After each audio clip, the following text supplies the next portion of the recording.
आज दो तीन टॉपिक हम लोग करेंगे जो आप लोगों ने कल बोला था।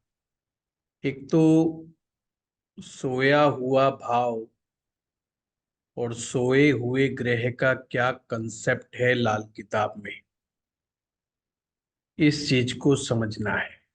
अगर मैं लाल किताब की परिभाषा के अनुसार बोलूं तो इसको समझना बहुत आसान है।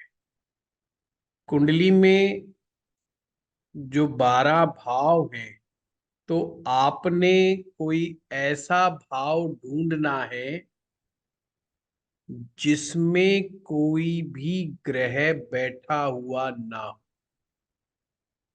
पहला नियम कि कोई भी ग्रह बैठा ना हो। किसी भी ग्रह की अगर उस पर दृष्टि भी ना पड़ रही हो तो दो कंडीशन है, दोनों एक साथ लागू करनी है। कोई ग्रह ना बैठा हो और कोई ग्रह की दृष्टि भी कहीं से नहीं आ रही, यानी कि कुंडली में जो भी खाने में या भाव में ग्रह बैठा हुआ रहता है वो भाव जागा हुआ माना जाता है।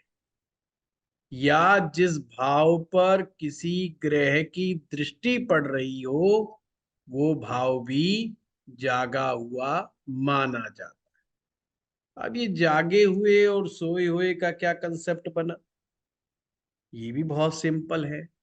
जागा हुआ भाव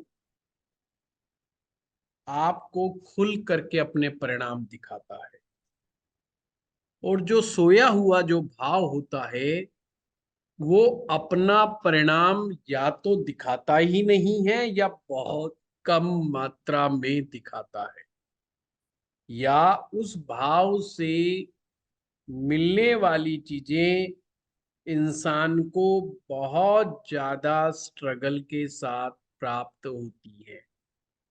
तो ये था भाव।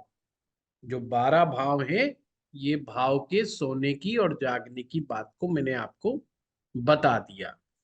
अगर किसी व्यक्ति की जन्म पत्रिका में कोई भाव सोया हुआ होता है तो उसको जगाने का भी तरीका होता है।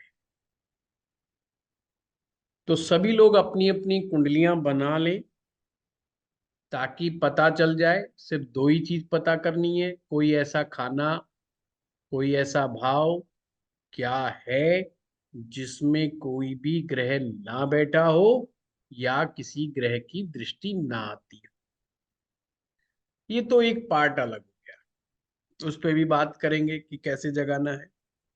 फिर आता है सोया हुआ ग्रह।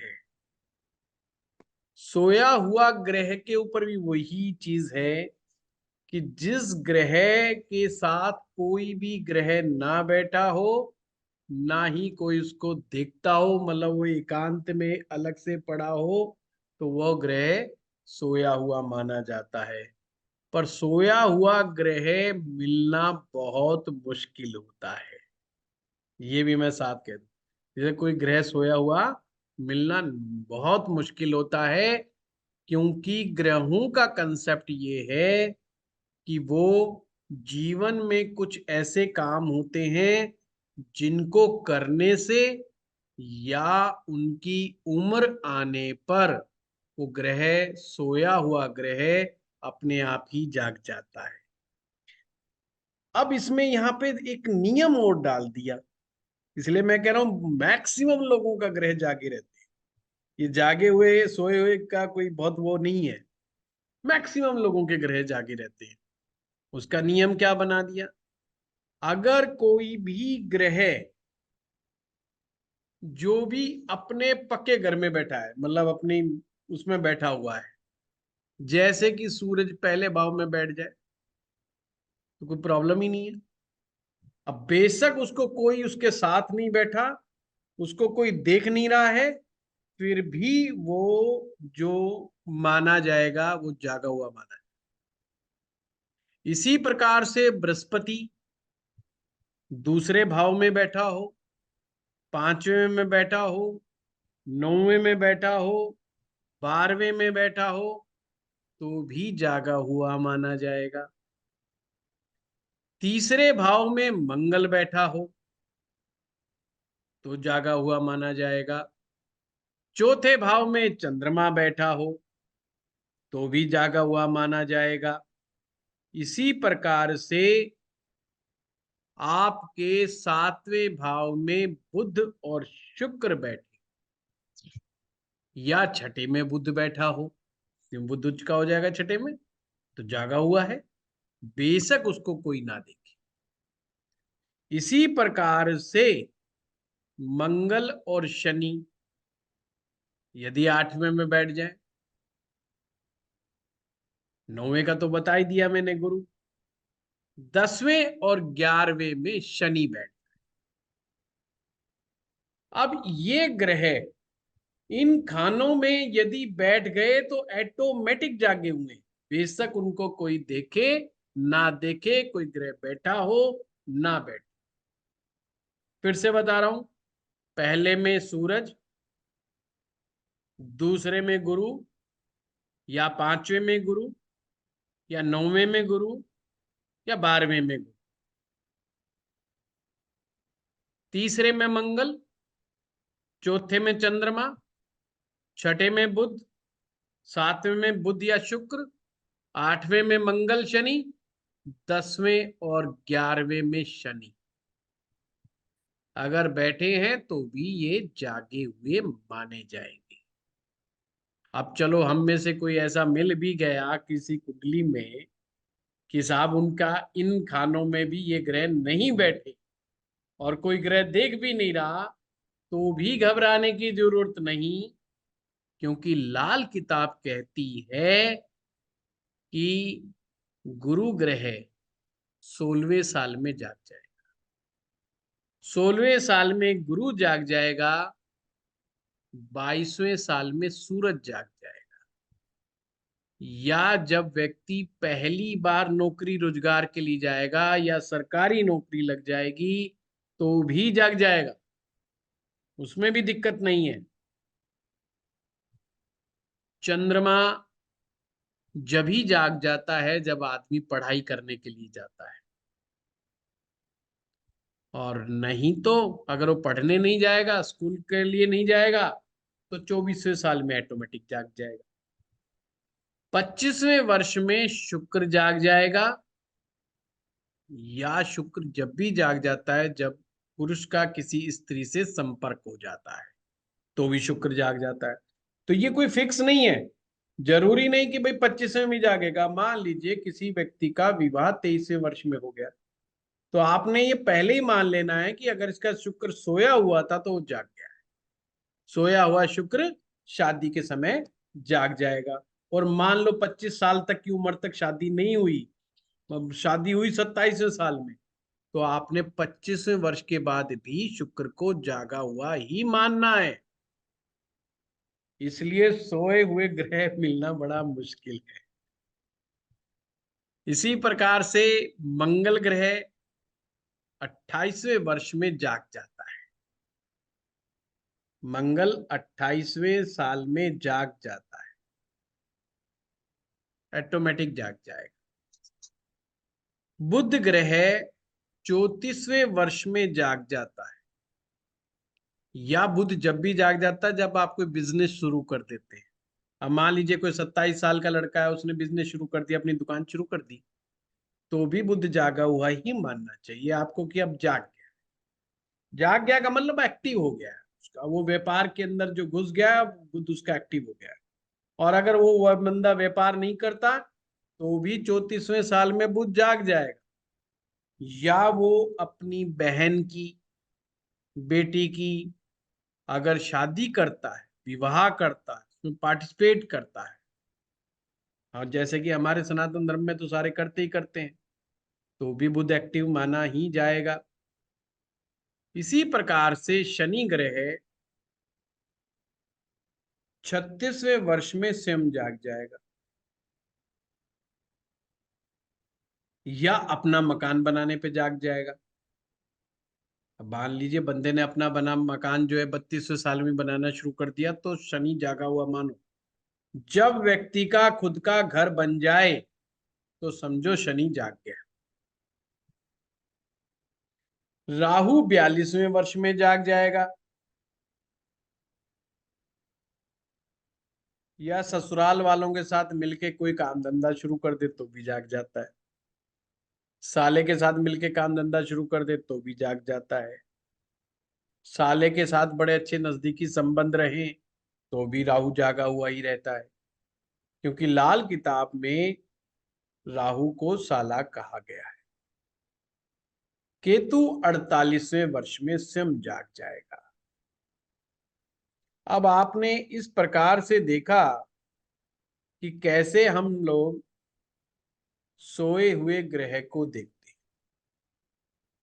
तो जो लोग 48 साल की उम्र पार कर चुके हैं, यू आर टेंशन फ्री, सारे ग्रह जागे हुए, कुछ किया या नहीं किया फिर भी सारे ग्रह जागे। कल विशाल जी कह रहे थे कि सोए हुए जागे हुए ग्रहों को कराओ, तो जो बहुत इंपॉर्टेंट नहीं होता तो मैं उसको फिर बड़े आराम से ही लेता हूँ, तो मुझे पता है जाग तो सबका ही जाएगा। समस्या कहाँ आ सकती है? समस्या सोए हुए भाव में आ जाती है, वो भी कभी कभी, यदा कदा। वो भी हर एक की कुंडली में नहीं आती, यदा कदा। और मैंने कहा ना कि अगर कोई भाव सोया हुआ है तो उस व्यक्ति को हमेशा ये फील आएगा कि यार इस भाव से रिलेटेड मेरे को जो है ना चीजें मिल नहीं रही। वो जरूर आप लोगों ने जागाने का उपाय करना चाहिए। जैसे कि अगर किसी का पहला भाव ऐसा है कि ना तो पहले भाव में कोई ग्रह बैठा है, ना ही किसी ग्रह का कोई दृष्टि संबंध है, पहले भाव से कोई लेना देना नहीं, तो वो सोया हुआ माना जाएगा। अब उसका तरीका क्या है? उसका तरीका है मंगल के द्वारा वो जागेगा। उसको जगाने का तरीका मंगल है। अब इसका जागने का तरीका क्या होगा? मंगल के उपाय, अगर व्यक्ति 43 दिन तक लगातार मंगल का उपाय कर देगा तो जाग जाएगा। दूसरा भाव, दूसरा भाव चंद्रमा से जागता है।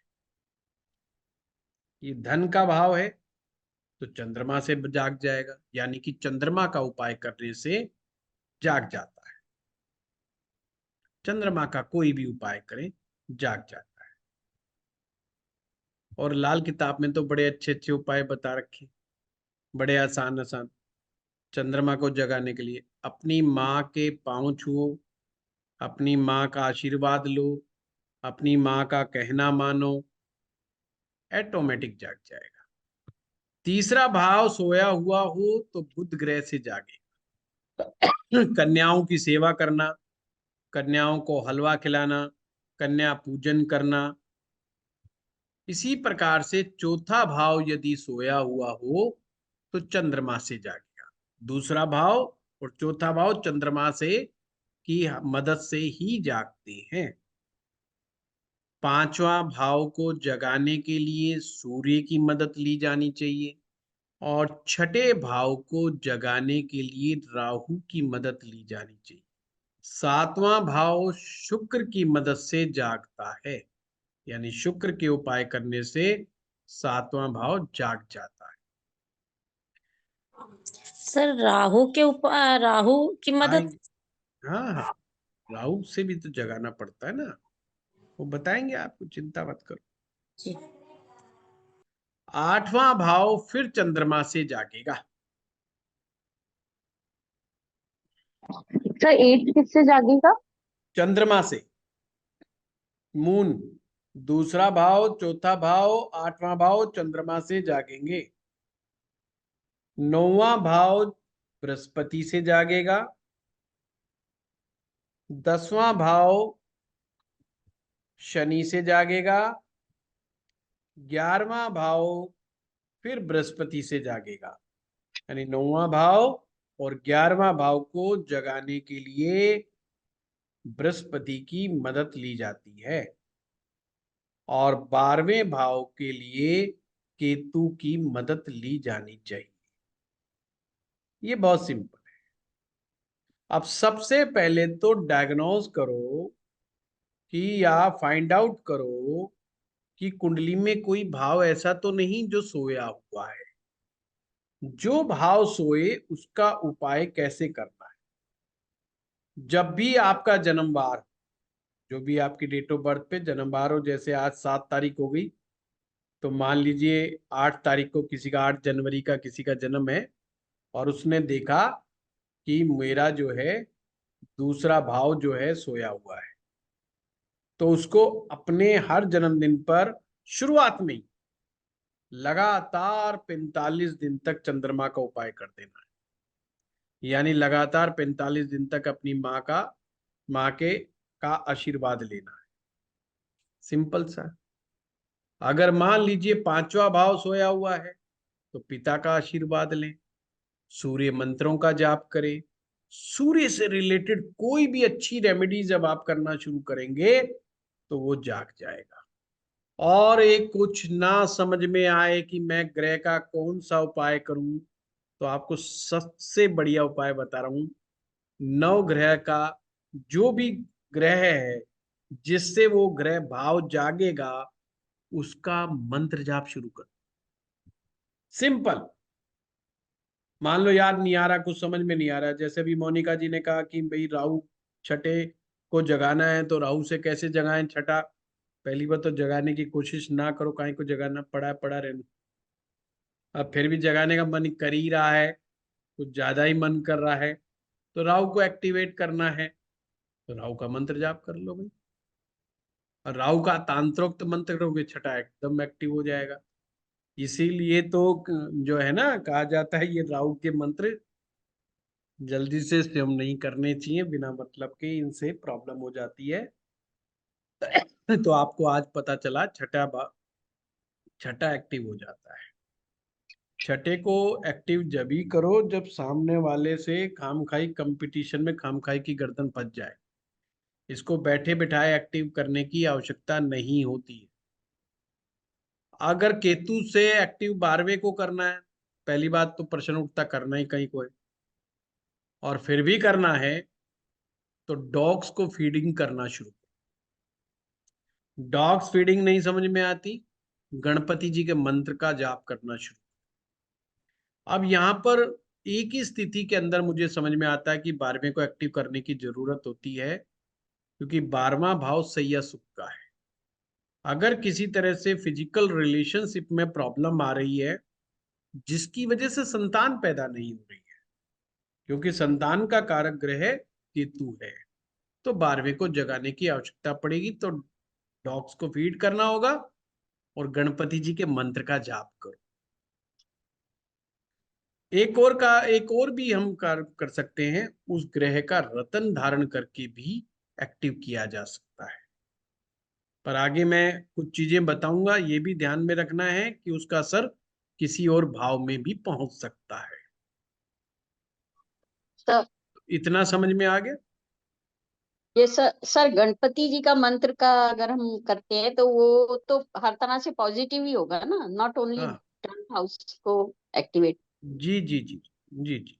देखो राइट। आगे फिर मंत्र विज्ञान है। जितने भी मंत्र में शब्द होते हैं, जैसे हमारे पंचाक्षरी मंत्र पंचम भाव को एक्टिवेट कर देता है, षडाक्षरी मंत्र छठे भाव को एक्टिवेट कर देता है। इसलिए जब आप नमः शिवाय का पाठ करते हो तो वो पंचम भाव को एक्टिवेट करता है। जब उसी को ओम नमः शिवाय बोल देते हो तो वो षडाक्षरी मंत्र हो जाता है। जब आप गायत्री मंत्र का जाप करते हो तो उसमें कितने वर्ण है? 24। तो यानी कि भाव कितने हैं? 12।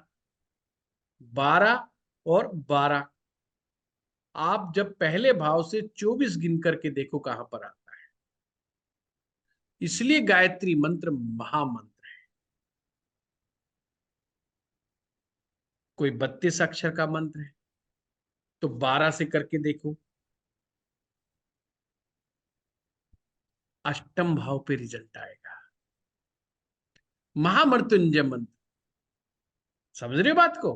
क्यों? जब हमारी शरीर की दिक्कत आती है, अष्टम भाव हमारे को असाध्य रोग देने में सक्षम होता है, तो उसके निराकरण के लिए महामृत्युंजय मंत्र का पाठ किया जाता है। तो जब मंत्र अक्षर की संख्या देख लेना उचित रहेगा। गम गणपते नमः, अब ये मंत्र कर रहे हो तो देख लो कि कहाँ पे आ रहा है, कौन सा हाउस आपका एक्टिवेट हो रहा है। और अगर लग रहा है ये गड़बड़ हाउस एक्टिवेट हो रहा है, आपको ये नहीं करना, तो एक गम और लगा दो, गम गम गणपते नमः। और एक जोड़ना है, ओम लगा दो, ओम गम गणपते नमः। मंत्रों की खासियत ये है कि हमारे जो शास्त्र ने जो बीज मंत्र दिए हैं, उपयोग उन्हीं का करना है, पर आप अपने मंत्र का स्वयं विनिर्माण कर सकते हो। पर आपको उस प्रक्रिया को आपको समझ आनी चाहिए कि उसमें एनर्जी में ना बैलेंस होना चाहिए, जो एनर्जी क्रिएट होगी उसका आपको मालूम होना चाहिए। अगर वो मालूम है तो आप अपने हिसाब से मंत्रों को सेट कर सकते हो, अपने हिसाब से मंत्र बना सकते हो। व्यक्ति भी अपना मंत्र खुद भी क्रिएट कर सकता है। आपका नाम भी आपका मंत्र ही है, इसीलिए तो मंत्र की ताकत देखिए। आपका कोई नाम कहीं बैठा पुकारे, आप एकदम अलर्ट जोन में आ जाते हैं। अच्छा, हाँ हमें पुकारा है, तो मंत्र की तो ताकत है। यही तो मंत्र काम करते हैं। जब आप मंत्र यहाँ बैठे बैठे बोलते हो किसी देवी देवता का, तो देवता अलर्ट जोन में आ जाते हैं, कोई पुकार रहा है। बिल्कुल आप वाला हिसाब है। आपको कोई पुकारता है, कानों तक आपकी आवाज पहुंचती है, अरे यार मुझे कोई पुकार रहा है। पर अगर वो कोई दूसरा नाम लेता है तो आप अलर्ट नहीं होते, आप कहते हैं, कोई और बुला। कोई कहे रामलाल रामलाल, आप बुलाने दे, बोल लेते, अपने को क्या, अपने को थोड़ी बुला रहा है। पर जैसे ही आपका नाम बोलेगा, एकदम आपका नाम भी आपका मंत्र है। इसीलिए आपने बार बार सुना होगा बड़े साधु संतों से, नाम जप करो, नाम जप करो। और कई बार हम सोच में पड़ जाते हैं, नाम जप है क्या चीज? ये गुरु मंत्र को कह रहे हैं कि किसके नाम की बात कह रहे हैं? तो ये भगवान नाम की बात को कह रहे हैं। जैसे हम कृष्ण कृष्ण या राम राम राम राम, ये जप है। जिसका आप अभ्यास करते हो, वो ही मंत्र जो है उस देवता के साथ वो जुड़ जाता है, और आपकी बात देवता तक पहुंचना आरंभ कर देती है। यही मंत्र की शक्ति है। तो मैंने ये कह दिया कि मंत्र कर लो, तो इसका मतलब ये भी है, थोड़ा अक्षर भी देख लेना। बड़ा प्यारा सा सूत्र बता दिया, जितने अक्षर होंगे वही भाव एक्टिवेट होगा, वही चीज एक्टिवेट होगी। अब आपने किस कार्य के लिए कर रहे हो समझ जाना। निवारण मंत्र, जिसमें 9 वर्ण है, दुर्गा जी के करते हैं ना आप, ये सीधा कहाँ काम करते हैं? 9th हाउस पे, सीधा नवम भाव। बड़ा प्यारा मंत्र है, तो इसलिए भाग्य जगाने वाला होता है, किस्मत जगाने वाला होता है। तो जो लोग सर उनकी कौन साधना सा मंत्र, करते हैं, निर्वाण मंत्र कौन सा है सर? ऐम ह्रीम क्लीम चामुंडाय विच्चे। राइट। अच्छा, मुझे कह रहे थे राइट। राइट ही बताऊंगा, चिंता ना करूं। Thank you sir. चलिए, तो इस तरीके से आप लोग ग्रहों को जगाने की विधि, भावों को जगाने की विधि जीवन में अपना सकते हो। हाँ अभिषेक जी, कुछ कह रहे हैं आप?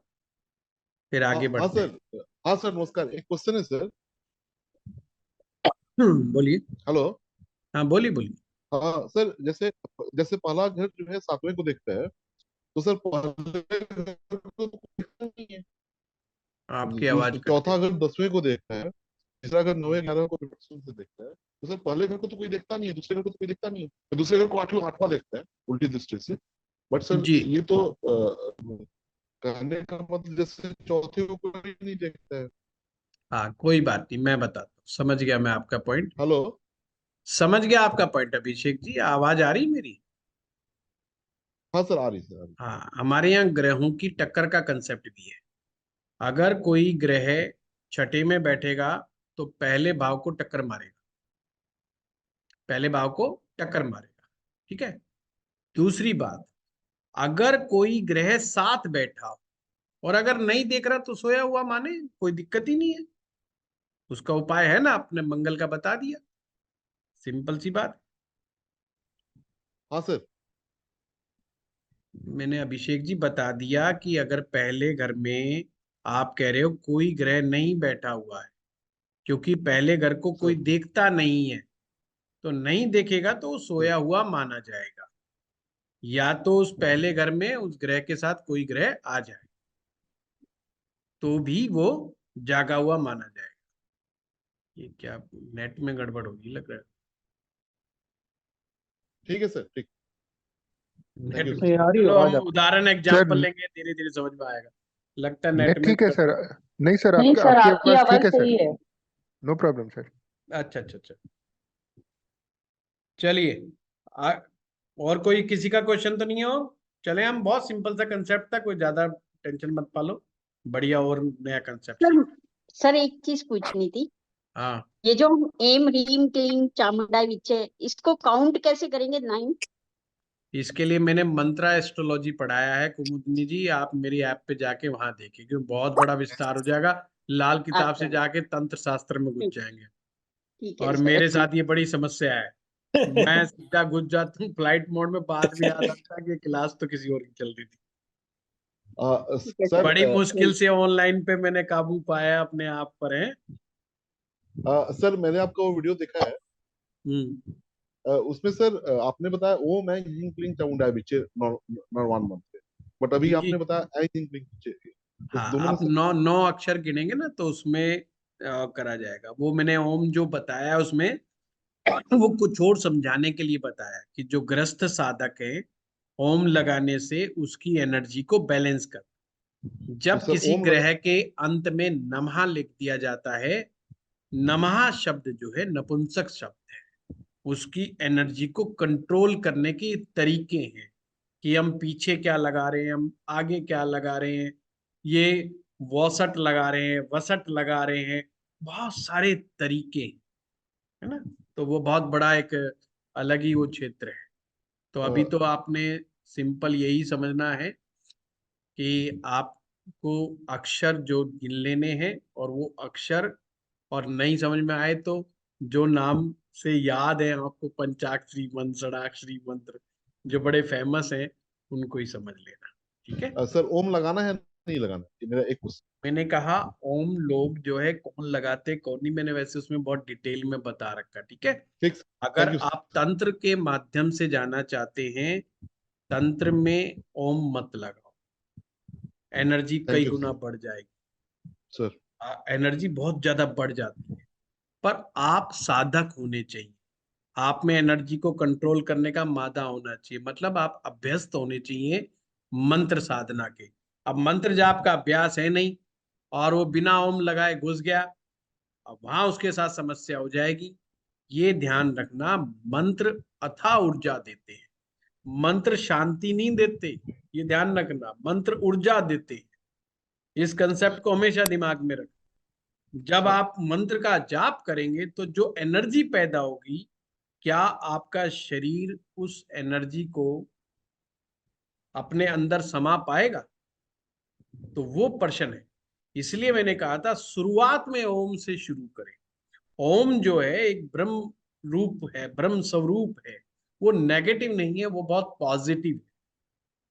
तो इसलिए जब अगर गणपति जी का मंत्र तंत्र रूप से करेंगे तो उसमें ओम नहीं लगाएंगे, तो गम गणपति नमः, गम गणपति नमः। जब हम नवाण मंत्र का भी तंत्र रूप से करते हैं तो ऐं ग्रीं क्लीं चामुंडाय विच्चे, अब नमः नहीं लगाएंगे हम। अगर ओम आगे लगा दिया, नमः पीछे लगा दिया, तो मामला लिमिटेड एनर्जी का हो गया। तो एनर्जी आ रही है पर बहुत स्लो स्लो एनर्जी आएगी। तो ये तरीका होता है। तो ऐं क्लीं क्लीं चामुंडाय विच्चे मंत्र इतना ही है। अब ओम कब लगाना है, नमः कब लगाना है, ये गुरु अपने शिष्य को बताता है, उसकी अवस्था देख करके। तो गुरु कई कई साल तक साधना करवाता है, जब जा करके इस तरह की साधनाएं देता है, दीक्षा देता है। ये बड़ा गूढ़ ज्ञान है, गुह्य ज्ञान थैंक यू सर। है। ओके, धन्यवाद। चलिए, आज एक और बड़ा प्यारा कंसेप्ट। हाँ विशाल जी कुछ कह रहे हैं? सर ये खाली इतना पूछना था, ये सोया हुआ ग्रह, सोया सोया हुआ भाव सिर्फ लगन कुंडली में देखेंगे या वर्षफल में भी देखेंगे? ओनली ओनली लगन कुंडली, ओनली लगन। अब एक प्यारा और प्रेडिक्टिव टेक्निक, आपको ये जब समझना हो कि कौन सा ग्रह ताकतवर है मेरा, तो उसकी एक टेक्निक ये है। कल आपने चंद्रमा को रेफरेंस पॉइंट माना था चंद्र कुंडली से, आज मैं बताता हूं सूर्य से। आपका सूर्य जहां पर भी बैठा हुआ है, उससे सूर्य से 5वें स्थान पर, 6ठे स्थान पर, 7वें स्थान पर और 8वें स्थान, ये 4 स्थान याद रखें। 5वां, 6ठा, 7वां और 8, जो भी ग्रह सूर्य से बैठेगा वो शक्तिशाली।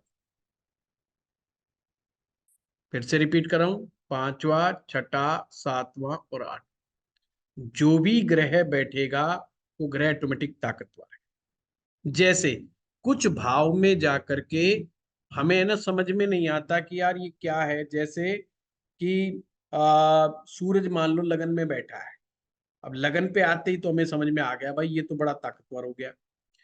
पर वहीं पर जो है बृहस्पति 6ठे में चला गया। अब बंदा कंफ्यूज है कि यार ये बृहस्पति 6ठे में चला गया, ये शक्तिशाली है कि नहीं है।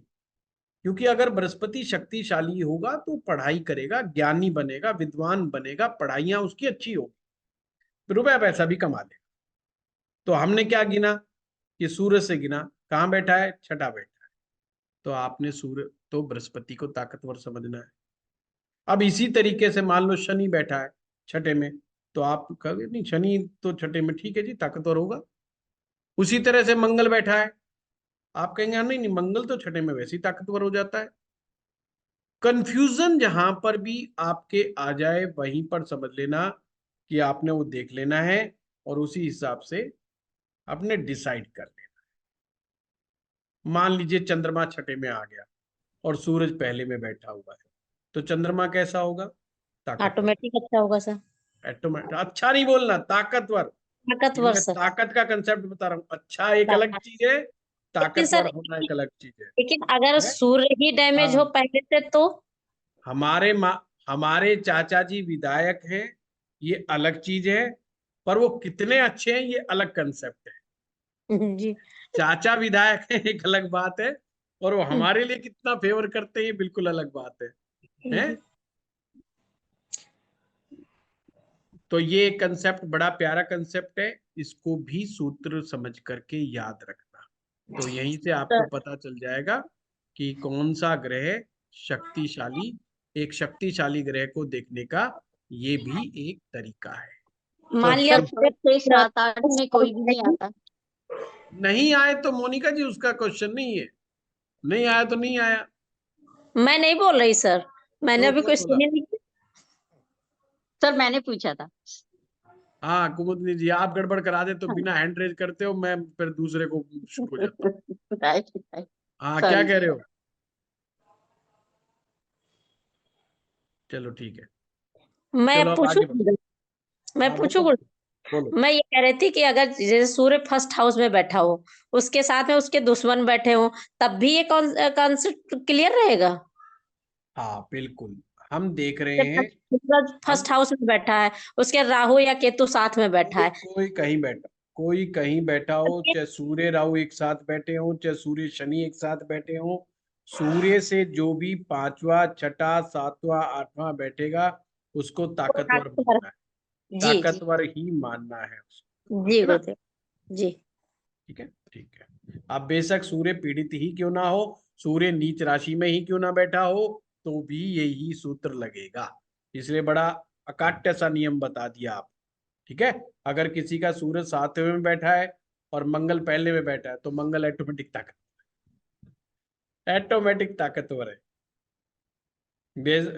तो मैंने आपको हर तरीके से समझा दिया, और ये बड़ा अकाट्य सा नियम है, इसमें कहीं गड़बड़ नहीं होगी। अब चलिए, सर सूर्य से 8वें में जो बैठेगा उसको तो सूर्य ही टक्कर मार देगा। वो एक तो अलग वो चीज है, वो तो अलग फिर वो चीज है, पर वो ताकतवर ताकतवर है। कैसे विशाल जी सर? हम बात टक्कर कर रहे हैं, नहीं नहीं टक्कर मारना एक अलग चीज है। टक्कर मारना एक अलग चीज है, पर उसकी शक्ति तो बढ़ गई ना। पर वो तो वीक हो ग्रह गए ना टक्कर खा के। वो अलग है कि वो तो बाद में देखा जाएगा कि टक्कर खा के कितना वीक हो रहा है, नहीं हो रहा है, कौन है वो, कौन नहीं है, पर उसको शक्ति तो मिली ना। जैसे सूरज पहले में बैठा है और बृहस्पति 8वें में आ गया आपका। अब बृहस्पति 8वें में आया तो बड़ा भारी कंफ्यूजन हो गया कि यार ये बृहस्पति 8वें का, इसको अच्छा माने कि बुरा माने। कुछ लोग बृहस्पति अष्टम वाले आपको ऐसे मिलेंगे जो उनके बेचारों के आर्थिक हालात ठीक नहीं है, और कुछ ऐसे मिलेंगे जिनके जो 200 करोड़ 500 करोड़ का मालिक है। अब यहाँ बड़ा कंफ्यूजन खड़ा हो गया है, यार ये बृहस्पति में ऐसा क्या हो गया 8वें में। अच्छा, जब हम अमीर को देखेंगे, जब तो हम बोल देते हैं कि 8वें में जो ग्रह बैठा है वो दूसरे को देखता है धन भाव को, इसलिए धन बहुत दे दिया। सेम चीज हम शुक्र के बारे में बोल देते हैं कि शुक्र 8वें में बैठा है, धन भाव को देखता है तो धन बहुत दे दिया। और जब उसी तरह के आदमी को जब हम गरीब की हालत में देखते हैं तो अब हमारा दिमाग घूम जाता है कि भाई ये अब क्या करें। तो सूत्र वो जो सबके लिए काम, तो ये देखने का एक हमारा तरीका है।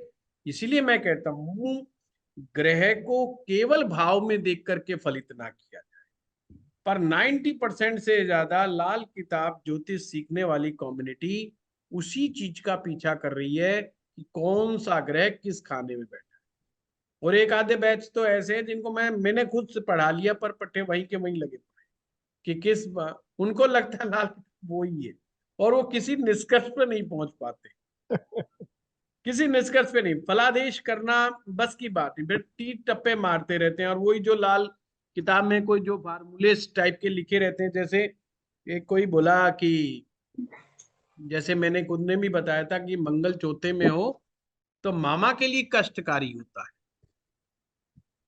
पर हर केस में मामा के लिए कष्टकारी थोड़ी होगा। मंगल चौथे में जब तक कमजोर नहीं होगा, कमजोर होगा तो मामा के लिए कष्टकारी। अगर उसको कहीं से भी बल मिल गया, कहीं से भी ताकत मिल गई, तो मतलब ही नहीं। अब 10वें में सूर्य बिठा दो और मंगल को चौथे में बिठा दो, मतलब ही नहीं मामा को कष्ट हो जाए, क्योंकि मंगल के पास बला बल आ गया।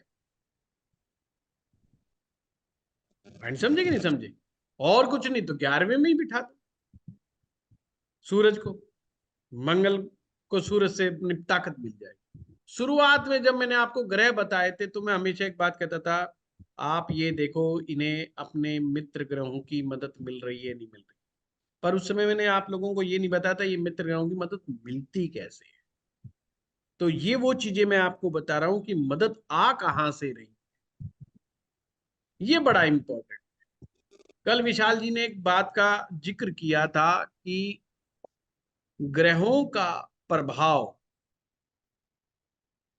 मन चाहे भाव तक कैसे पहुंचाया जाए। अब ये जो कंसेप्ट है, ये कंसेप्ट क्या है, पहले तो हमें उसको भी समझना पड़ेगा कि एक तो हम मन चाहे भाव में पहुंचा तो सकते हैं, पर वहां पे टर्म्स एंड कंडीशंस है। केवल हम उसी भाव के प्रभाव को किसी अन्य भाव तक पहुंचा सकते हैं जहां पर उस भाव से जाने का वहां उस भाव में रास्ता बना हो। बिना रास्ते के नहीं जा सकते, बिना रास्ते के नहीं पहुंच सकते। ऐसा नहीं मन का उठा करके पहुंचा दो फिर तो अपन ही राष्ट्रपति बन जाएंगे, है ना। अपन ही फिर क्यों काम का क्यों ज्योतिष सिखाने के चक्कर में लगे रहेंगे हैं? अपन ही पहले तो एमएलए एमपी बन करके बनाए हिसाब किताब कि 10वें भाव में अगर हम वो योग बनते हैं तो वो वही बना करके रख दो ना। वो नहीं, तो लाल किताब में ये भी कंसेप्ट है। तो शायद मैंने पहले बैच में मैं जल्दबाजी में धारा प्रवाह में बोल गया और लोगों को भी लगा ये तो मन चाहे जगह पहुंचाने। आपको पता होना चाहिए, जान के हैरानी होगी, ये सोशल मीडिया भी कमाल की चीज है। वो वीडियो हमारे 1 लाख से ऊपर सब वो ले गया, व्यूज ले गया। वरना मेरे जैसे को कोई देखते बहुत कम ही है, आप जैसे ही लोग हैं जो देख लेते हैं, बाकी इतने लोग नहीं देखते हैं। और या जो नॉलेज को पसंद करने वाले लोग हैं वो देख लेते हैं, तो जितने ज्यादा वायरल होते नहीं। मैं वो हमारे एक टीम वाले से हम बात कर रहे थे, मैंने कहा यार ये 1 लाख कैसे पहुंच गया। तो कहता है गुरुजी इसमें लिखा हुआ मन चाहे भाव तक पहुंचाओ वाली बात है ना, तो इस वजह से सारे थे। मैंने कहा बाप रे, ये चीज है, कंसेप्ट है, उसमें हम पहुंचा सकते हैं, पर पहुंचाने का रास्ता भी होना चाहिए। जैसे सपोज करो आप मुझे कहते हो जी गुरुजी आप मेरे घर पे आ जाओ।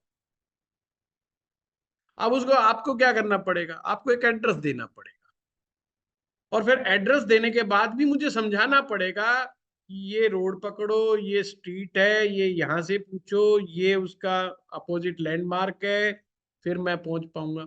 चलो आज तो गूगल मदद हो गया, नहीं पहले लोग ऐसे पूछ पूछ के पूछते थे, लैंडमार्क बताते थे और बताते थे। तो जब तक आपको गाइड नहीं करेंगे, रास्ता है तो मैं पहुंचूंगा।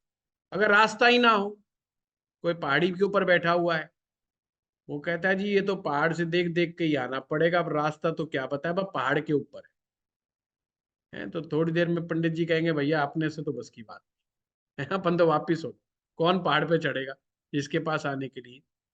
तो मन चाहे घर में पहुंचाने का ये सूत्र हमेशा याद रखो कि केवल जब तक उस भाव का उस भाव तक जाने में रास्ता, अब रास्ता कैसे बनेगा, या तो दृष्टि के द्वारा हो, या आपस में राशि परिवर्तन हो, किसी भी तरह से संबंध बन रहा, इवन चाहे टक्कर का संबंध बन, आप पहुंचा सकते हो। जैसे पहला भाव 8वें भाव में बैठे हुए ग्रह को टक्कर मारो, अब पहले भाव का रास्ता 8वें तक जाने का है, वो बात अलग है, हम पहले भाव की चीजों को 8वें में नहीं पहुंचाते। वो बात अलग है कि हमने उस प्रभाव को नहीं पहुंचाना, हमने एग्जाम्पल गलत ले लिया, हम 5वें भाव को ले लेते हैं एग्जाम्पल के रूप में, कि 5वें भाव है और 5वें भाव में कोई चीज को हम पहुंचाना है। 10वें में कोई बैठा है, 5वें में कोई बैठा है, कोई हम उसके प्रभाव को 5वें में शिफ्ट करना चाहते, टक्कर जा रही है, हम यू कैन डू इट। दृष्टि आ रही है वहां, तो आप कर ही कर सकते हो। राशि परिवर्तन क्या है, राशि परिवर्तन इसे एक तरह से यहाँ लाल किताब में इसे मित्र ग्रह की तरह संज्ञा दी गई है। आप वैदिक ज्योतिष वाले राशि परिवर्तन समझ, पर यहाँ का राशि परिवर्तन कैसे है, जैसे 10वें भाव का स्वामी ग्रह शनि होता है, वो पहले में बैठ जाए, और पहले का राशि का नाथ कौन होगा, वो मंगल होगा, वो 10वें में बैठ जाए, तो क्या हो गया, स्थान परिवर्तन हो गया एक दूसरे का। एक तरह से ये दोनों ग्रह आपस में मित्र हो गए। अब जब इनका आपस में स्थान परिवर्तन हुआ है, तो ये भी एक दूसरे के यहां पर अपनी अपनी चीजें पहुंचा सकते हैं, ये भी अपने प्रभाव को शिफ्ट कर सकते हैं। सपोज कीजिए कि शनि पहले भाव में चला गया, अब पहले भाव का शनि अच्छा है नहीं, तो हम कहेंगे भाई इसको वापस 10वें में लेके आओ, ये पहले भाव वाला मामला ठीक नहीं, क्योंकि पहले भाव का शनि इंसान के अंदर भय बहुत पैदा करता है, इंटरनल फियर बहुत पैदा करता है, डिसीजन मेकिंग बहुत डिले कर देता है, देरी से कर देता है। तो कहता है साहब ये डिसीजन नहीं लेने। अब मंगल तो बैठा 10वें भाव में, अब वो तो बड़ा स्ट्रांग है, और मंगल क्या है, ऊर्जा, मंगल कह रहा है फटाफट डिसीजन ले, फटाफट डिसीजन ले, और शनि कह रहा है अभी रुक जा, कहीं मैं देख लूं खतरा तो नहीं है, कहीं मैं देख लूं खतरा तो नहीं है, क्योंकि वो हमेशा डेंजर को ढूंढ रहा है। तो क्या होगा, दिक्कत आ, तो उसके व्यापार में दिक्कत आएगी, परेशानी आएगी, वो डिसीजन ही नहीं ले पाएगा। तो साहब उस एनर्जी को आप 10वें में शिफ्ट कर सकते हो, फिर वो तरीका जरूर लाल किताब में बताया। क्लियर हुई बात, तो ये एनर्जी को शिफ्ट करने के तरीके, तो चलिए आप लोग नोट कर लीजिए कैसे कैसे हम करते हैं। जिस ग्रह के प्रभाव को फर्स्ट हाउस में पहुंचाना हो, आप जिस ग्रह के प्रभाव को फर्स्ट हाउस में पहुंचाना हो, उसको माथे पे तिलक के द्वारा या गले में धारण करने से, माथे पे तिलक या गले पे धारण, मान लीजिए आप सूर्य को फर्स्ट हाउस में लाना चाहते हो, सूरज को फर्स्ट हाउस में लाना चाहते हो, तो लाल चंदन का तिलक अपने माथे पे लगाना शुरू कर दो। बृहस्पति को पहले भाव में लाना चाहते हो तो पीला केसर का तिलक या हल्दी का तिलक माथे पे लगाना शुरू कर दो। अगर माथे पे तिलक नहीं लगा सकते तो गले में चेन के रूप में पहन सकते हो, उसकी चीजों को, उस ग्रह की वस्तुओं को गले में धारण कर सकते हो। इसलिए आपने देखा होगा हमारे यहाँ पर परंपरा है, जब गुरु मंत्र देता है तो कई संप्रदाय में एक कंठी दे दी जाती है, तुलसा माला की कंठी, कहीं पर रुद्राक्ष की कंठी, माला दे दी जाती है सदैव गले में धारण करने दे दी जाती है ना। इसका मतलब वो जो चीज है, वो जो वस्तु है, जो धार्मिक वस्तु जो दी है, जो गुरु ने बड़ी श्रद्धा से दी है, चाहे उसको मंत्र जाप करके दी है, अपनी शक्ति के द्वारा दी है, वो फर्स्ट हाउस में आ जाएगी। और फर्स्ट हाउस क्या है? आपका दिमाग। आपके मस्तिष्क पर वो गहरा असर पैदा करेगी। मस्तिष्क पर गहरा असर पैदा हो जाए इसलिए वो कंठी दे दी जाती है, ताकि तुम्हें याद रहे भाई तुम्हें नॉनवेज नहीं खाना, दारू नहीं पीनी, अब पहले स्थान पे आ गया। इसी प्रकार से कोई भी चीज जो मंदिर की अंदर दे दी जाती है, चाहे मंदिर की बाउंड्री, कोई भी धर्म स्थान, गुरुद्वारा भी हो सकता है, वही सेकंड हाउस गुरुद्वारा भी है, मंदिर भी है, पर ओवरऑल जो पूरा परमाइसिस है ना मंदिर की, वो सेकंड हाउस है। गर्भगृह जो होगा वो नवम भाव है, ये ध्यान रखना। तो जो मंदिर में जो दे दिया जाता है, किसी भी चीज को मंदिर में पहुंचाने के लिए सेकंड हाउस में पहुंचाने के लिए मंदिर में देना चाहिए। जो भी रतन आप उंगलियों में धारण करते हैं उसका असर तीसरे भाव में पहुंच जाता है। तो इसलिए जो भी आप रतन धारण करें, इस चीज को जरूर सुनिश्चित कर लें कि ये ग्रह तीसरे भाव में अपना असर दिखाना शुरू कर देता है। ये तीसरा भाव पराक्रम का भाव है। अपना पराक्रम का प्रभाव बढ़ाने के लिए ही रतन धारण करवाने का नियम हमारे ज्योतिष शास्त्र में है। चौथे भाव में प्रभाव को पहुंचाने के लिए दो काम किए जाते हैं, या तो चीजों का जल प्रवाह किया जाता है या अपने घर में चीजों की स्थापना की जाती है। किसी भी ऊर्जा के प्रभाव को पंचम भाव में पहुंचाने के लिए, अगर पांचवें भाव में ग्रह के प्रभाव को पहुंचाना है तो स्कूल के अंदर चीजें पहुंचानी चाहिए। जो बच्चों का स्कूल होता है, छठे भाव में चीजें लाने के लिए कुएं के अंदर, और कुआं ना मिले तो कोई खड्डा, कोई खाई, क्योंकि छठा भाव पाताल लोक है, जमीन के नीचे। सप्तम भाव घास वाली जमीन। अष्टम भाव शमशान भूमि। यानी ये जो चीजें बता रहा हूं कि कहाँ आपको इन चीजों से रिलेटेड उपाय करने चाहिए। नवम भाव शरीर पर चीजें धारण करना या गर्भ स्थान पर जाकर के देवी देवता को अर्पित करना। जो भी चीज आपको देवी देवता पे जाकर के, जो गर्भ स्थान होता है जहां पे देवता की मूर्ति होती है, तस्वीर होती है, वो स्थान पे जाकर के उनके चरणों में जब चीजें आप रख करके आते हो तो नाइन्थ हाउस में पहुंच जाती है, उसका प्रभाव नवम भाव पर पहुंचता है। या कोई भी उपाय जो भी तीर्थ स्थान में किया जाता है उसका असर भी नवम भाव में पहुंच जाता है। इसीलिए पीले जो मीठे चावल होते हैं, तीर्थ स्थान पे जाओ तो पीले मीठे चावल बांटो या हलवा बांटो, ये बड़ा अच्छा रहता है तीर्थ स्थान पर हलवा बंटवाना। मीठे चावल बंटवाना बहुत ही अच्छा माना जाता है। गुरुदेव, द्वितीय भाव में और नवम भाव में सिर्फ अंतर इतना है कि वो गर्भ स्थान के लिए है नवम भाव, और द्वितीय भाव प्रांगण के पूरा अंदर, पूरा पूरा पूरा मंदिर है, पूरा प्रमाइसिस है। मतलब जैसे उसमें गर्भ आप, छूटा हुआ जैसे होता देखो मोनिका जी, जैसे हमारे यहाँ मंदिरों में जाते हैं तो है। आपने जी। देखा होगा महिलाएं मंदिर में केवल देवी देवता के यहाँ ही मत्था नहीं टेकती। कोई हम्म। वहां पर पीपल का पेड़ है तो पीपल भी पूजती हैं वहां पर उस मंदिर में। कोई जी। जी। केले के पेड़ की भी पूजा करती हैं। जी। कोई मंदिर में जाकर के चींटियों को आटा भी डाल के आता है वहां पे जो गार्डन बना हुआ होता है।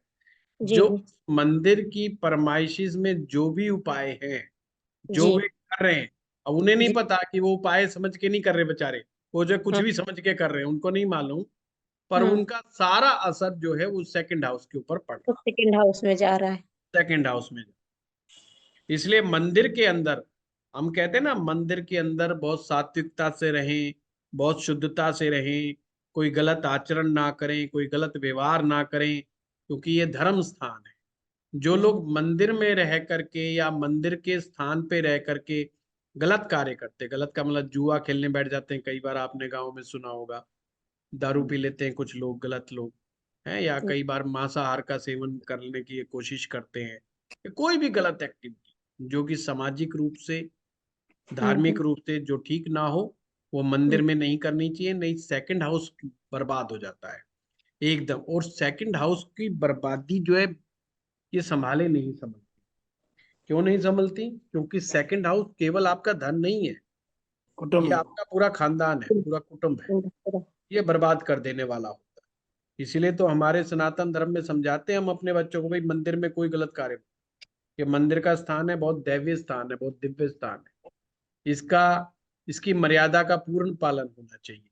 अगर किसी मंदिर में ये कहा गया है कि वहां पे फोटो मत खींचो तो मत खींचो, कोई जरूरी नहीं है, काहे को खींचनी है।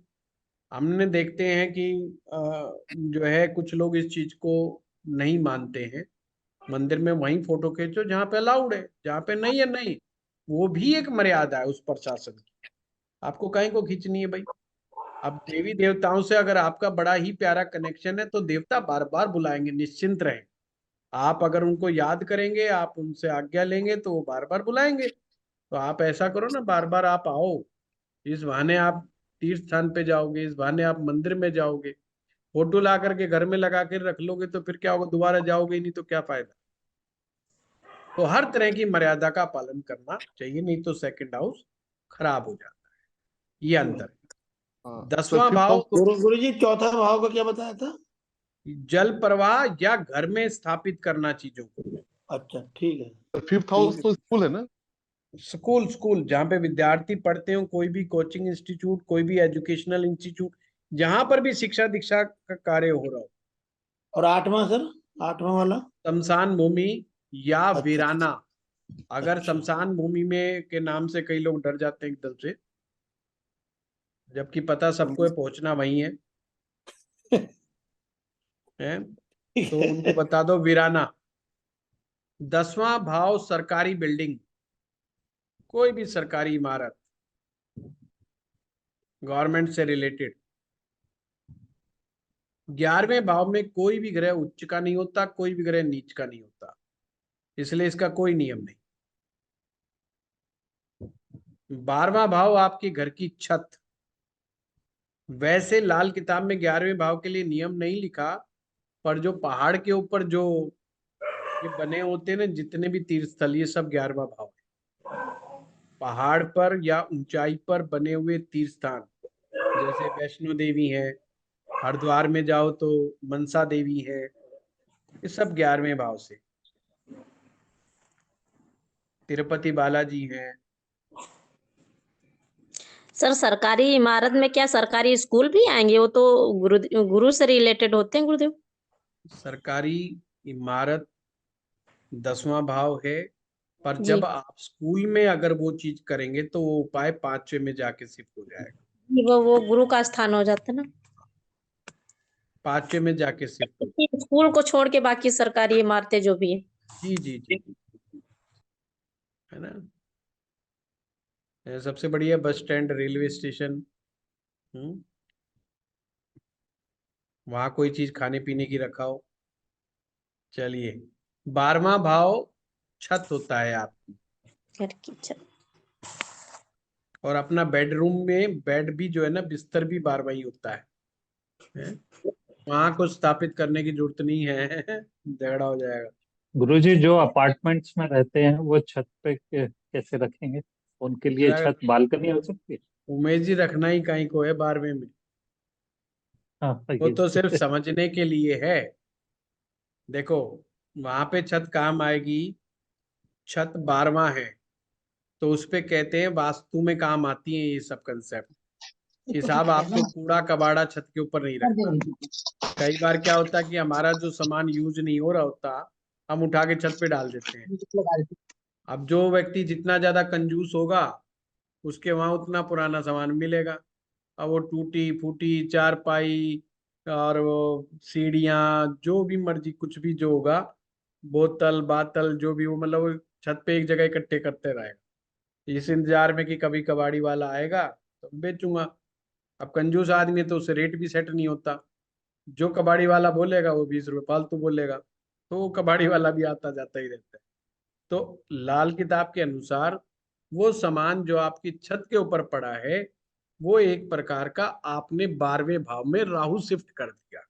वो एक समझाने का तरीका है कि आपकी छत यानी कि 12वें भाव में आपने शिफ्ट कर दिया है। तो 12वां भाव पति पत्नी के सैया सुख का है। अगर किसी की कारण इसमें यह माना जाता है कि थर्ड पार्टी एंट्री, अगर राहु है तो पति पत्नी के बीच में कोई थर्ड पार्टी एंट्री करेगा, जिसकी वजह से उनके रिलेशनशिप में गड़बड़ आने के चांस। तो आप समझ में आया कि 12वां भाव को हमने शिफ्ट नहीं करना, काम को क्यों 12वें भाव में जाना है ना? गुरुजी, ये बेड में जो बॉक्स वाले बेड में उसमें कबाड़ा रखते हैं, वो भी सेम फल ही देता है फिर? कबाड़ा उसमें कोई नहीं रखता, रखते सब वही चीजें जो बढ़िया बढ़िया आइटम होते हैं, जो कोई देख ना ले।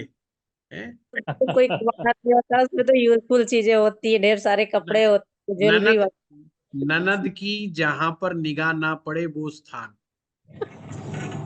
So true sir. है। तो वहां कोई कबाड़ा नहीं होता, चिंता ना करें। हाँ, कोशिश करें उसमें लोहे का सामान ना इस्तेमाल डालें। जैसे अक्सर बर्तन रख दिए जाते हैं, कई जगहों पे रख दिए जाते हैं, अच्छे घरों में नहीं रखे जाते, पर कई जगह बर्तन भी रख दिए जाते हैं। प्लास्टिक का सामान, लोहे का सामान, वो चीजें ना रखें। कपड़े इत्यादि लग्जरी लुग्जरी सोना चांदी जो रखना है रखो, कोई दिक्कत नहीं है ना, उसमें ज्यादा वो नहीं होता है। हाँ, कोशिश ये करें डबल बेड पे, डबल बेड पे अक्सर हमारे यहाँ गद्दे डबल कर देते हैं, 2 गड्ढा। कभी भी पति पत्नी के बीच में जिनके भी कपल्स में झगड़ा चल रहा हो, ये ध्यान रखना, उनको सिंगल बेड इस्तेमाल करना चाहिए। मतलब जो आते हैं ना आजकल, ये बड़े एक सिंगल बेड आता है ना, वो बेड इस्तेमाल करना चाहिए। तो ये भी एक बड़ा कारण होता है। और ये उनके साथ होने की संभावना जब होती है जब पति या पत्नी दोनों में से किसी एक की कुंडली में 12वें भाव में जब कोई पाप ग्रह बैठा हो, या तो सूरज बैठा होगा, या मंगल बैठा होगा, राहु बैठा होगा, शनि बैठा होगा, उनको ये डबल बेड कंसेप्ट बिल्कुल नहीं चलेगा। उनको सिंगल का गद्दा ही लेकर के आना चाहिए। नि पति पत्नी में किसी भी कारण से कोई ना कोई विवाद होता रहेगा। मंगल 12वें में होगा, बेमतलब की बात करके उठेंगे, सोएंगे बेमतलब की बात करके, उठेंगे बेमतलब की बात करके।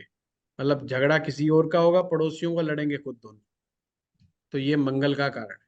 खाम खाई बस लड़ना है, एक दूसरे को ताने मारने। शनि जो होगा तो सेपरेटिव इश्यूज, हाय मुझसे गलती हो गई, मैं तुमसे क्यों ब्याई गई, वो कहेगा मैं फंस गया, वो कहेगा मैं फंस गया। दोनों एक दूसरे को कोसेंगे कि हम दोनों फंस गए हैं, तो पंडित जी को ढूंढो जिसने शादी कराई थी। तो इस तरीके की जो बातें होती है, सूरज लगन पे होगा, पिताजी ने फंसा दिया, हम नहीं फंसने वाले थे, फादर साहब नहीं माने हैं, फादर ने फंसा दिया। तो इस तरह के जब मन में ख्यालात पैदा होते हैं, तो ये देखो, उस बेड को बड़े ध्यान से देखो कि वहां गड़बड़ नहीं होनी चाहिए। एक तो क्या इलाज करना, उसका ट्रीटमेंट क्या करना, उस बेड का ही ट्रीटमेंट करो सबसे पहले। तो कोई लोहे की चीज, प्लास्टिक का सामान कोई भी है वो वहां से निकाल दो, सिंगल बेड के लेके आओ। तांबे की 4 कीले ले लो, कॉपर की, और उसके चारों कॉर्नर पे लगा दो। कॉपर होना तो चाहिए, सोने की कीलें, पर सोने की कील तो महंगी पड़ जाएगी।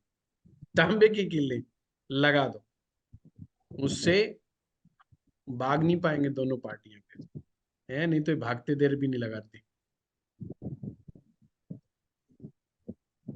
और क्या करना चाहिए, अगर झगड़ा ज्यादा बढ़ जाए कुछ दिनों के लिए, उन्हें रात के जब सोते समय एक देसी घी का दिया, छोटा शुद्ध देसी घी का, गाय का देसी घी मिल जाए तो बहुत ही अच्छे, वो प्रज्वलित करके सोना चाहिए। फिर जब तक वो चलता है चलने दें, 11 दिन, 21 दिन, 45 दिन, ये उपाय किसी को बता करके देखें, अच्छे परिणाम आने लग जाते हैं। तो ये है 12वें भाव का कंसेप्ट। 12वां भाव आपका बेड भी है और आपकी छत भी है। सर उमेश जी बेडरूम ने में, जैसे, बेडरूम में जलाना है? हाँ बेडरूम में ही जलाओगे, और किसी की छत पे जलाओगे तो गड़बड़ हो जाएगी, वो कहेगा क्या तंत्र प्रयोग करके भाग गया है। 12वां भाव हमारा बेडरूम भी है और हमारी छत भी है, दोनों ही चीजें। अब जैसे उमेश जी ने कहा भी अगर फ्लैट में हो तो क्या करें, तो चाहे वो तो छत है ही नहीं, तो बेडरूम को देखो कि क्या है क्या नहीं, वो चीज है, बड़ा सिंपल है। थैंक यू गुरु जी। कल मैं आपको 5-6 तरीके बताऊंगा कि ग्रहों का उपाय कैसे किया जाता है, किस तरीके से ग्रह को नष्ट करना क्या होता है, ग्रह को अपने से दूर भेजना क्या होता है, दान का क्या मतलब होता है, वो सब चीजें हम करेंगे अगली क्लास के अंदर। ठीक है, सर कल होगी या सर अगले क्वेश्चन सैटरडे को था। होगी सर? आप कल कहोगे मैं कल कर दूंगा, आप अगले सैटरडे को कहोगे मैं सैटरडे को कर दूंगा, जैसे गुरुजी गुरु जी सैटरडे कल को करना है तो 9 नमस्कार। बजे से कीजिएगा। 9 बजे से कल। हाँ जी, गुरुजी तो आने में नमस्कार। देर हो जाती है। जी गुरुजी सैटरडे को ही। गुरुजी सैटरडे को ही रखिए प्लीज। सैटरडे को ठीक है सर। सर चलो सैटरडे। चलो ठीक है, मैं तो वैसे ही आराम परस्त हूँ। ठीक है, धन्यवाद। ओके, नहीं गुरु सर, जी क्वेश्चन, हाँ ठीक है गुरु जी सर, नमस्कार। क्वेश्चन था। हाँ बोलिए। आपने बताया कि सूर्य से हम देखेंगे 5, 6, 7, 8 घर में कौन सा ग्रह है वो शक्तिशाली होगा। अगर 5, 6 और 7 तीनों तीनों में हो तो? हाँ तो तीनों शक्तिशाली हो गए उमरनी जी, उसमें क्या होगा। तो अच्छा ठीक। हाँ तीनों शक्तिशाली हो जाएगी। गुरु मेरा एक क्वेश्चन है हाँ कि बताइए। मोहब्बत की जैसे रेमेडी होती है कि दूध, चीनी और पानी का मिश्रण बट वृक्ष पे चढ़ाते हैं, फिर किसकी रेमेडी? मंगलबद वाले ज्यादातर चढ़ाते नहीं, दूध और अच्छा। चीनी और हम्म। बरगद के पेड़ की तने पर, और गीली हम्म। मिट्टी की तिलक लगाते हैं। तो क्या ये अशुद्धि अवस्था में भी वो स्त्रियां कर सकती हैं? नहीं नहीं बिल्कुल मतलब अशुद्धि अवस्था क्रॉस करने के बाद ही करती, उतने दिन के लिए उनको उससे वंचित रहना चाहिए। बिल्कुल बिल्कुल बिल्कुल। जी। सर संडे को नहीं करते हैं क्या चीज? ये उपाय वट कौन वृक्ष सा? का? वट वृक्ष का? हाँ ये उपाय का कल पूछेंगे अपन, अगली क्लास में पूछेंगे, है ना। काहे को संडे को ही करना है, मंडे को नहीं, करो। हाँ जैसे रेगुलर चल रहा है तो संडे छोड़ देते हैं ना? ना क्यों छोड़ना है, काहे को छोड़ना है? नहीं, पीपल के लिए संडे को छोड़ रहे हैं, पीपल जल्दी नहीं नहीं नहीं, काहे को, कोई उपाय छोड़ने की जरूरत नहीं होती है ना। हाँ जी। गुरुजी नमस्कार। सर थोड़े से क्वेश्चन हैं सर। हाँ गुरुजी बताइए। सर गुरुजी सर एक नमस्कार। तो सर ये जो आपने बोला कि थर्ड हाउस में मतलब जो रत्न हम पहनेंगे वो थर्ड हाउस, मैं इफेक्ट दिखाना लग जाता। तो जो ग्रह थर्ड हाउस में अच्छे नहीं हैं तो उनके हाँ रत्न नहीं पहनने चाहिए? नहीं पहनने चाहिए, नहीं नहीं, थर्ड हाउस के जो भी आप रतन पहने हो वो थर्ड में जाएगा। थर्ड में जी जो भी जा रहा है ग्रह, उसको ध्यान में रखना है, वो 9वें पर भी इम्पैक्ट मारे। हाँ, तो मतलब साल के जो थर्ड, ग्रह थर्ड हाउस में अच्छे नहीं होते। नहीं अच्छे का मतलब नहीं है, जैसे अच्छा तो शुक्र भी थर्ड में नहीं अच्छा माना जाता, हाँ गुरु जी, भी हाँ जी, थर्ड तो में फिर अच्छा नहीं माना जाता। हाँ गुरु शुक्र थर्ड में अच्छे नहीं माने जाते, हाँ जी, पर हाँ आप उसका रतन धारण कर सकते हो। तो वो खराब नहीं होगा ग्रह? नहीं नहीं, वो नौवे को असर करेगा ना, उसकी अच्छा, दृष्टि जाएगी। दृष्टि दृष्टि। अच्छा हाँ। अच्छा। अरे भाई, थर्ड हाउस क्या करेगा? थर्ड हाउस पराक्रम है, दूसरे को हराना। तो जरूरी है हमने हराना है? हमें अपना फायदा देखना है, हमें अच्छे भाग्य को देखना है, हमें अपना काम देखना है। सर अगर ये किसी जो ग्रह लड़की का की शादी नहीं हो रही, हमें पीला पुखराज पहनाना है, उसके थर्ड में बेशक वो बृहस्पति थर्ड में पहुंच जाएगा, पर वो नवम को भी देखेगा। तो उसको नवम भाव जब एक्टिवेट होता है तो लड़की को अच्छा पति मिलता है। या ये कह लो, जब नवम भाव जिस लड़की का अच्छा होता है उसको पति बहुत अच्छा मिलता है। इसलिए हमारे यहाँ पीला पुखराज पहनाने की परंपरा है। सर जैसे ग्रह के नमस्कार। समान अपने जो वास्तु अपना घर जो है उसमें भी अलग अलग डायरेक्शंस में भी, जैसे अगर ईस्ट में रखें तो उसका फल फर्स्ट हाउस में जाएगा, बहुत ऐसा भी सारे होगा? तरीके हैं, बहुत सारे तरीके हैं विशाल जी। ज्योतिष में उपाय करने का कोई एक तरीका नहीं है। जैसे किसी बीमारी को ठीक करने के लिए हमारे यहाँ पे बहुत सारी पैथी हैं, बहुत सारे तरीके हैं, तो ऐसे ही इसमें भी होता है। ठीक तो है ना? लेकिन इसमें सर रास्ते अपने को यही वाले याद रखने हैं कि एक तो या तो दृष्टि संबंध बने, या टक्कर का मतलब 1 से 8 हो, या अपना कोई और राशि क्या? परिवर्तन हो रहा हो, कोई आपस में संबंध बन रहा हो, तो वो मार्ग जो है ना बहुत सही मार्ग होता है, मतलब उसमें और डायरेक्ट है, उसका असर जल्दी आता है और का। मदद और बुनियाद वाला भी जो हाँ रास्ता है वो भी चलेगा सर? हाँ, वो तो चलता ही है, वो तो अच्छा। संबंध बन गया ना। अब मान लीजिए किसी ग्रह से नौवे में कोई ग्रह बैठा है, तो वो तो उसकी बुनियाद है, वो ग्रह ही उसके ऊपर खड़ा है एक प्रकार का, तो संबंध बन गया ना उसका। तो सर जैसे सूर्य अगर छठे में है तो पहला घर जो हुआ वो उससे टक्कर का मतलब 8वां घर पहला हुआ, तो हम सूर्य के सामान को पहले घर में पहुंचा सकते हैं? पहुंचा सकते हैं, बिल्कुल बिल्कुल यही बात। लेकिन लेकिन पहले घर में ऑलरेडी शनि नीच होके बैठा है, तो पहुंचाना ठीक रहेगा या नहीं रहेगा? नहीं, वो फिर अलग बात है, है वो काहे को पहुंचाना, वहां का झगड़ा हो जाएगा। बताइए। हाँ, झगड़ा अगर हो जाएगा। पहुंचाना है तो वहां बुद्ध के सामान को साथ में पहुंचाना पड़ेगा। बीच में डिवाइड, एक अच्छा। एक बीच तरीका ज्यादा आएगा, दो शत्रु अगर आपस में झगड़ा कर लें तो एक तीसरे को शिफ्ट करना। जी बताऊं? जी जी ठीक जी। है। सर ये जो शिफ्टिंग वाला जो तरीके हैं, जो मेथड है, ये आपके एक्सपीरियंस और आपके उसके हिसाब से इफेक्टिव कितना है सर? नहीं, इफेक्टिव तो काफी है, काफी है? इफेक्टिव काफी है, पर मेरा ये मानना है कि जो आदमी की व्यवहार और अभ्यास, इसको समझ करके अगर वो व्यक्ति अपने जीवन में लागू कर लेता है तो बहुत ज्यादा इफेक्टिव। जैसे तीसरा भाव हमारा कम्युनिकेशन का है, तीसरा भाव हमारा अखाड़ा भी है, दंगल का मैदान भी है, कुश्ती लड़ने का मैदान, एक तरह से जिम खाना। अब किसी का अगर मंगल कमजोर है उसको जिम भेज दो। अब आपने कोई उपाय भी नहीं कराया पर जिम भेज दिया, वो थर्ड हाउस में मंगल अपना असर दिखाने लग जाएगा। तो इस तरीके से तो बहुत अच्छा। पर हाँ, अगर हम कोई सोचें कि किसी एनर्जी को कहीं शिफ्ट करके कोई राजयोग बना देंगे, वो मिथ है, वो नहीं होगा। जैसे कई करते हैं भाई, चंद्रमा और गुरु को मिला दो, कि दूध केसर मिला दिया तो गज केसरी योग बना दिया जी हमने, तो वो ऐसे नहीं बनता, वो गलत बात है। अगर कुंडली में चंद्र गुरु कहीं मिल ही नहीं रहे किसी भी रूप में, तो आप जितना मर्जी फिर केसर वाला दूध करे जाओ, उससे गज केसरी योग नहीं बने। केसर वाला दूध पीना अच्छा है, पर गज केसरी योग नहीं बनेगा। मतलब एक्सपेक्टेशन गलत मत रखो फिर उस एनर्जी एक्सचेंज वाले मामले से। सर हाँ, मून अगर दो मून सेकंड हाउस में है और गुरु 9th में है, तो गज केसरी योग बना सकते हैं? नहीं बनेगा। टक्कर नहीं, टक्कर से? टक्कर भाई आप उपाय कर सकते हो, पर उसको गज केसरी का नाम नहीं देना। अच्छा, वो नहीं बना सकते? हाँ, ऐसे नहीं बन सकता, ऐसे राजयोग किसी भी तरीके से नहीं बन सकता, अच्छा। यानी हम अपने तरीके से नहीं बना सकते। सिर्फ हम कुछ चीजों को एक्सचेंज कर रहे हैं, साइड में ले जा रहे हैं।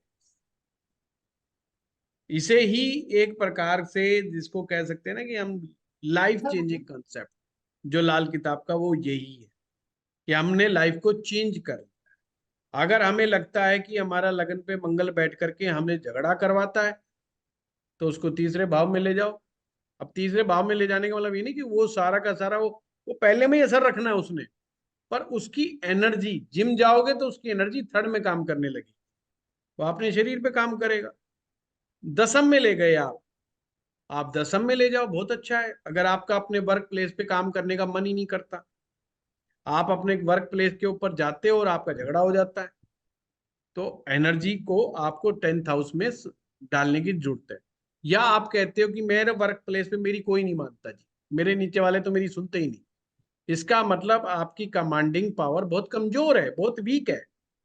यानी मंगल को दसम में शिफ्ट करो, दसम यानी उच्च का, तो आपके अंदर कमांडिंग पावर आ जाएगी। तो अब आप सरकारी बिल्डिंग देखो, सौंफ लो और वहां रख करके आओ। पॉइंट समझे? इस तरीके से हो।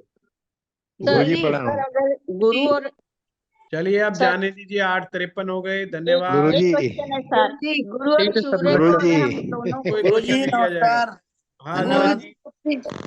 Thank you very much. किया हुआ है गुरु जी। हम्म। अरे हाँ जोशी भरत जी, जी बोलिए। अरे अपना वो ज्योतिष का जो आपका किताब है वो आ गया क्या सर? आज ज्योतिष का नहीं, मैं इस मामले में बहुत ढीला हूँ, अभी आया नहीं। हाँ, आएगा तो आप लोगों को सबसे पहले पता अच्छा अच्छा। नहीं गुरु नहीं जी इसके आते लिए बाबू सर चंद्रमा की तिलक दिक्कत है। तुम लोग को तिलक का सर तिलक का कॉन्सेप्ट पूछना था, गुरु सर जी तिलक का कॉन्सेप्ट पूछना था मुझे। वो आगे आगे भी क्लास होगी कुमुन्नी जी, कोई लास्ट क्लास नहीं है आज। गुरु जी सर प्रॉब्लम ये है, इंद्र कुंडली 2 चीज नहीं हो गई इसमें। ठीक है, आपके पास धन्यवाद। इतना ज्ञान है कि कोई लिमिट ही नहीं है सर, आपको छोड़ने का मन नहीं करता। सही चलिए कहा आपने। धन्यवाद। प्रणाम। प्रणाम।